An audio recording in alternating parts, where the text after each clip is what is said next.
Welcome to the Real Estate Espresso Podcast, your morning shot of what's new in the world of real estate investing. I'm your host, Victor Menasce. This is the weekend edition, and we've got a very special show for you today.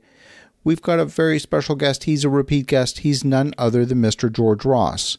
George is one of the most preeminent real estate lawyers in New York City, having practiced there for more than 65 years. He's built his own major law firm in New York. He's taught at the law school at NYU for over 20 years. He's the author of 2 best-selling books on real estate and negotiation, and he's been executive vice president in the Trump Organization, where he oversaw some of the most iconic projects to grace the New York skyline. 94 years of age, one of the wisest men I know. Welcome, George.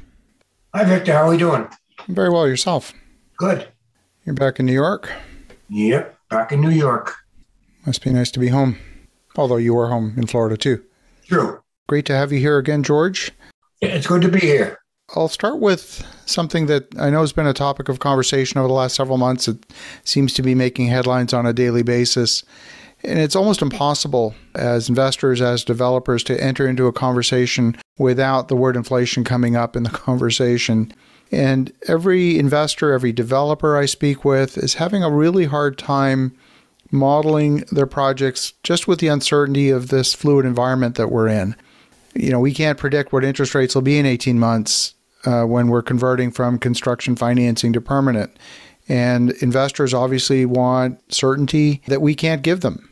A good friend of mine, someone who has a very large portfolio, very strong borrower, walked away from a 300-unit property because the interest rate he was quoted was 6.25%, and he's a strong borrower. And so we're kind of all scratching our heads saying, how do we plan? Interest rates are still negative interest rates on a real basis. They're below the rate of inflation. So that's a winning formula. Borrowing is a good idea. And over the long term, I think we'll all be just fine. The question is, how do we survive and get through this period of instability so we have a happy ending? What are your thoughts, George? Well, it is, I can understand everybody talking about inflation. It certainly is a major topic today. But inflation of various sorts has always been going on in the real estate industry for years. Yeah. Where prices go up of materials, the demand for product changes, and therefore people or developers have to adapt their product to the market. But the key really in real estate is you got to think long term. Don't think short term, because it will always go in cycles. And if you hold the property long enough to pass the cycle, you're going to do fine. So the key is to have enough money or set aside or reserves that you can handle a cycle which is longer than you thought. But now let's get to the question of financing. This right now, right. There's nothing to stop you from making loans and putting a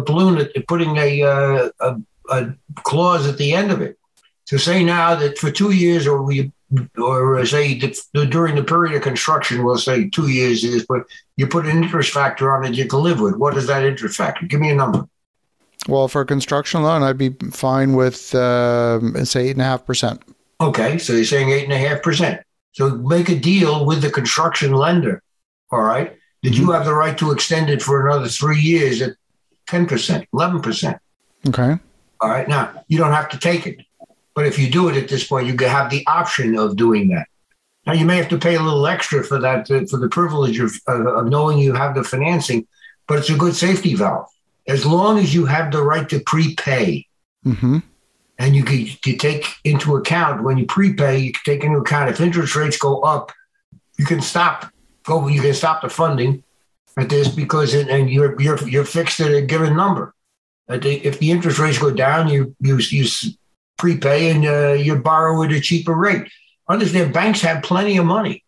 They have plenty of money. They're looking basically to put it out. And yes, they want to know that they're going to get paid. And part of which you're telling them that they're going to get paid is to give them a safety valve. So it gives you a right to extend it. Well, you need a 2-year loan or a 3-year loan and right to extend it for a period of 2 years, and you pay a premium for that. So what you're saying is, don't just negotiate a 6-month extension. Put an extension on there, an option. It's the borrower's option to extend at a predetermined rate. Correct. Yeah, and now you can do it the other way. At that point, you say the bank basically, it's not an option. They know that they're going to get it 3 more years at a higher rate, but you have the right to reduce it and not do it.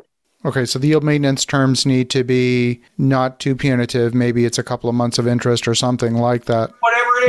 Whatever it is, you can understand. We're dealing in the future. Yeah, we don't know, but it's a good safety valve to have. Understand that a factor to take into consideration for all of you people that are in developers in this.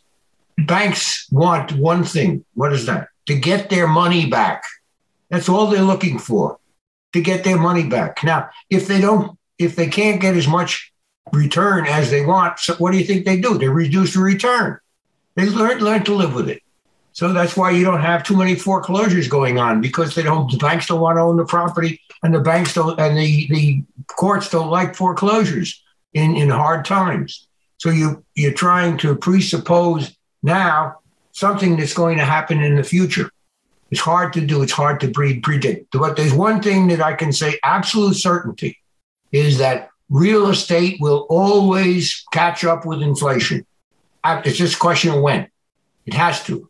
Because what you build today, you can't build tomorrow for the same price. So that's one thing. The second thing is people will pay whatever the going market is for rentals, and whatever is involved, they'll pay it. They need a place to live, place to go. So they're going to pay, and it may be painful. And you may have to give all kinds of concessions to get them in for a period of time, but this too will pass. You're not dealing in something which is long range. You're dealing in something which is a year or 2 years or whatever it may be. So you got to have faith. But this is inherent in the building industry. You're building now at that point. When are you going to be finished? A year and a half? How do you know what the market's going to be a year and a half? Absolutely. No, you don't. And you assumed in the past that, yes, it's going to be good because of what the past history is, and it didn't change, and we had very, very low inflation rates. So you assume that's going to continue. Don't assume it's going to continue. The key, as far as handling these situations, is the projections which you make in your project. Every project, I said, should have a timeline from the day you start and to the day you're going to get out, whatever it may be. 10 years, 5 years, 2 years, 6 months, I don't care. And when you say, this is what it's going to cost me coming in, and this is what I think the expenses are going to be based on the information I have now, and you build a certain reserve in there, and then this is what it's going to be at the end, what you anticipate it's going to be at the end, and you've built in certain contingencies. Now, if you can live with the last result, as bad as it may be, it's a deal to be made. Because in all probability, things will change either for the better or the worse. Now, if it changes for the worse, you may have a lower rate of return. If it turns really bad, at that point, you may have to sell the property, depending upon the nature of the product. But you can track it on a month-by-month basis and see whether or not the costs of constructions that you have, the cost of materials have changed dramatically, how much so, and get a handle on it and say, well, I misread this. I thought that the low lumber was going to go up 5%. It's up 20%. Now you build that in now. Now, you're not going to build 20% every year, but you did. Meanwhile, if it went from 5% to 20%, you say, wait a minute, that's a very big increase, 3 times, 4 times. And we now go back on the next year. If it happens again, you got a serious problem. Suppose it ran out at the end of it's the first period of time, and only it's a one shot, or the last shot is 5%. Well, to track it, as long as you track your property or you track your transaction, you're going to be all right, assuming that you've provided enough capital so that you can outlive a bad cycle.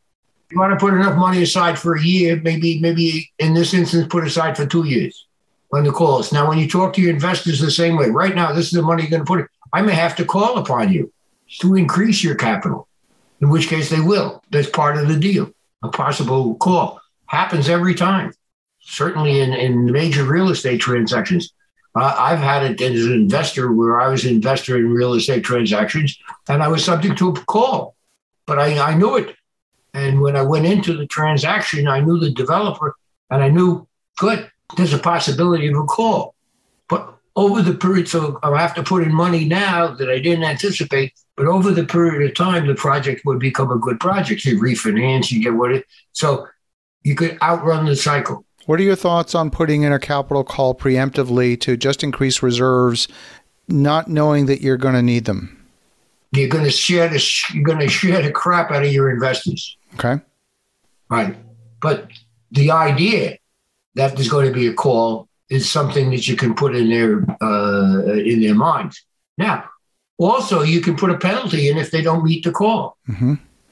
So if somebody doesn't want to pony up the money necessary to meet the call, maybe another investor will pick up that plus a premium. The premium is the investor that didn't meet his obligations gets penalized, and the penalty goes to the person or the group that decides they're going to take the risk and pick up the slack. That works. Yeah, that makes sense. We obviously don't have certainty in today's environment. It's not that there was ever really certainty. There never was. But the rate at which things are changing today is faster than we're maybe accustomed to.